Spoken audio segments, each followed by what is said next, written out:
Hey guys, what's up?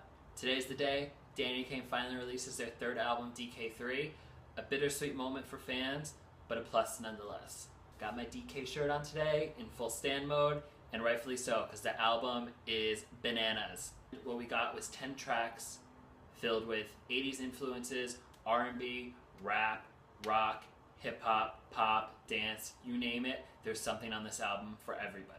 Now, we've been through the drama enough with these three. I don't really think it's worth revisiting, so let's just get into things. The first half of the CD is a high energy ride. It's actually very familiar. We've heard all these songs already. Rhythm of Love. It picks up right where Damage left off, a very Eurodance, EDM beat. We heard it live on the No Filter tour. At first we were kind of mixed with the studio version. It didn't really match up to the vibe that the live track gave. That does happen sometimes, but over time with this song, we warmed up, we realized it's still a bop, and it's still one of their best. We move into Lemonade next, the single, I guess if you can call it a single, no shade. It still sounds as fresh as it did when we first heard it. Picks up right where Showstopper left off. It's great that they started the album with 2 tracks that pay nod to both of their hits. Now the third track is the one that DK fans have been waiting for close to a year now. All in a Day's Work. It's the one that has the most fire out of all 10 tracks, but again, it doesn't really live up to the live version. Clearly with the absence of Andrea, something needed to be done. We have Aubrey repeating her verse twice, part of the entourage, so more Aubrey the better. But they could have gotten a little bit more creative with making up for the loss of Andrea. We understand that Dem Joins produced this track instead of the Stereotypes, so maybe there could have been something where they couldn't work with them due to whatever, and this was their only option. It really, it doesn't really affect the song that much, for us at least. It still makes us want to go. Granted, some of the guitars could be thickened more, but we'll let this one slide, okay? Because there's nothing we can do about it. Next up is Rage. We heard that on DK No Filter tour as well. It really does sound pretty well, studio version. It kind of reminds us of Rent the musical a little bit. It has this Broadway feel, but overall it's a pretty decent track.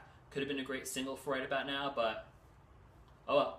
We end the last half with Tell Me, the first promo single from the album. It's very sensual, has this sexy feel, very seductive. It would have been a clear radio hit. Again, another one that has gotten away. As we move into the second half of the album, Tell Me morphs right into 2 sides. It's a proper acoustic R&B ballad. It's a little eerie, it's a little ominous. It talks about a breakup, but as a DK fan, you can't help but think that they're actually talking about themselves. Let's read a few lyrics. Before you know it, all the love turns into hate. We came too far along to let it go up in flames. You really want to know, just look behind the scenes. Had our own little episode, but we still made it. Obviously, it's just a breakup song, but with all those lyrics, with what happened towards the end of making this album, towards the end of Danity Kane really, it's not hard to think that the girls are singing to each other. It's a little sad. It's kind of a downer on the album. Don't get us wrong, it's a very good song. It's probably their best ballad since Poetry, but it just pours salt into the wound, okay? After getting a little bit sappy for a moment, we hit the 2 bangers of the album.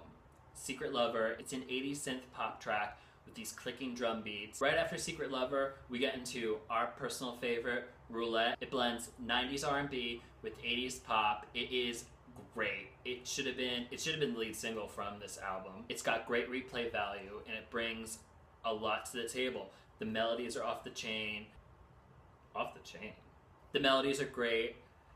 The lyrics are great. There's a good vocabulary, rhyming, roulette, pirouette. There's this hook that Shannon and Aubrey have, the window. It gets us every single time. There's rap singing in it. Dawn brings it down to a little R&B moment right before Aubrey explodes with the chorus. It really is DK at their best, and it's a shame that all the potential this song had is really just going to waste.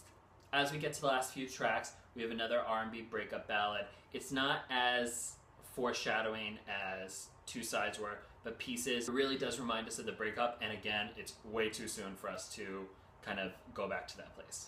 The album closes with Bye Baby. We heard this song last winter when it was leaked, and I mean, it's more or less the same. No Andrea, obviously.